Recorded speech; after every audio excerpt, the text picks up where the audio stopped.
ದೇವ್ರು ನಮ್ ಗಣಸಿಲಿರೋ ಈ ಹೋಟ್ಲಿಗೆ ನೀವೇನಾದ್ರೂ ಬಂದ್ರಿ ಅಂದ್ರೆ ಹೊಟ್ಟೆ ತುಂಬಿದ್ರು ಸಹ ಇನ್ನು ತಿಂತಾನೆ ಇರ್ಬೇಕು ಅನ್ಸುತ್ತೆ. ನಮಸ್ಕಾರ ಕರ್ನಾಟಕ. ದೇವ್ರು ನಾನು ಇವತ್ತು ಬಂದಿರೋದು ಪುಷ್ಕರ ಫ್ಯಾಮಿಲಿ ರೆಸ್ಟೋರೆಂಟ್ ಗೆ. ನೀವೇನಾದ್ರೂ ಒಂದ್ಸಲ ಇಲ್ಲಿ ಊಟ ಮಾಡಿದ್ರೆ ದೇವ್ರು ಮನೆ ಊಟನೇ ಮರಿತೀರಾ, ಯಾಕೆಂದ್ರೆ ಇಲ್ಲಿನ ಫುಡ್ ಅಷ್ಟು ಕ್ವಾಲಿಟಿ ಮತ್ತೆ ಟೇಸ್ಟಿ ಆಗಿರುತ್ತೆ. ನಾನು ಹೋಟ್ಲಿಗೆ ವಿಸಿಟ್ ಕೊಟ್ಟಾಗ ಈ ರೀತಿ ಇತ್ತು. ಫುಡ್ ನ ಆರ್ಡರ್ ಮಾಡಿ ಆ ಕಡೆ ಈ ಕಡೆ ಕತ್ತಾಯಿಸೋದ್ರೊಳಗೆ ನೋಡಿ ಜನ ಸಾಗರನೇ ತುಂಬಿತ್ತು ಇಲ್ಲಿ. ದೇವ್ರು ಮೈನ್ ಆಗಿ ನಮಗೆ ಇಷ್ಟ ಆಗಿದ್ದು ಇಲ್ಲಿ ಮೈಸೂರು ಮಸಾಲ, ರವಾ ದೋಸೆ, ಮಸಾಲ್ ದೋಸೆ ಹಾಗೂ ಉತ್ತಪ್ಪ ಗುರು. ಒಂದೇ ಒಂದ್ಸಲ ಟೇಸ್ಟ್ ಮಾಡಿ ಕಳೆದೋಯ್ತೀರಾ. Good serve, good ambience, taste ಅಂತೂ ನೆಕ್ಸ್ಟ್ ಲೆವೆಲ್ ಅಂತ ಹೇಳ್ಬೋದು. ಕ್ಲೀನ್ಲಿನೆಸ್ ಬಗ್ಗೆ ಬಿಲ್ಡ್ ಮಾಡಿಯೋ ಮಾತೇ ಇಲ್ಲ. ದೇವರು ಬೆಳಗ್ಗೆ 7 ಗಂಟೆಗೆ ಹೋಟೆಲ್ ಓಪನ್ ಆಯ್ತು ಅಂದ್ರೆ ನಿಮ್ಗೆ ಎಲ್ಲಾ ರೀತಿಯ ತಿಂಡಿಗಳು ಸಿಗ್ತವೆ. ಮತ್ತೆ ಮಧ್ಯಾಹ್ನ ನಿಮ್ಗೆ ಸೌತ್ ನಾರ್ತ್ ಮೀಲ್ಸ್ ಐಟಮ್ ಗಳು ಸಹ ಸಿಗ್ತವೆ. ಮತ್ತೆ ನಿಮ್ಗೆ ಇಲ್ಲಿ ಮಧ್ಯಾಹ್ನ 3 ಗಂಟೆಯಿಂದ ಎಲ್ಲಾ ರೀತಿಯ ವೆಜ್ ಚೈನೀಸ್ ಐಟಮ್ ಗಳು ಸಹ ಸಿಗ್ತವೆ. ಬನ್ನಿ ನಮ್ ಗ್ರಾಹಕ ದೇವರುಗಳು ಏನಂತ ಹೇಳಿದಾರೆ ಈ ಹೋಟ್ಲ್ ಬಗ್ಗೆ ಕೇಳ್ಕೊಂಬರೋಣ. ನಮ್ಮ ಗಣಸಿ ಗ್ರಾಮದಲ್ಲಿ ಒಂದು ಪುಷ್ಕರ್ ಅಂತ ಒಂದು ವೆಜ್ ಹೋಟೆಲ್ ಆರಂಭವಾಗಿದೆ.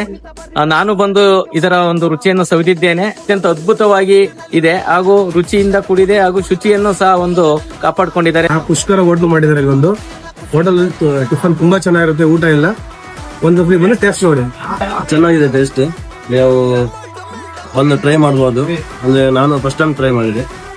ಫುಡ್ ಓಕೆ ಅನಿಸ್ಲಿ ನಂಗೆ.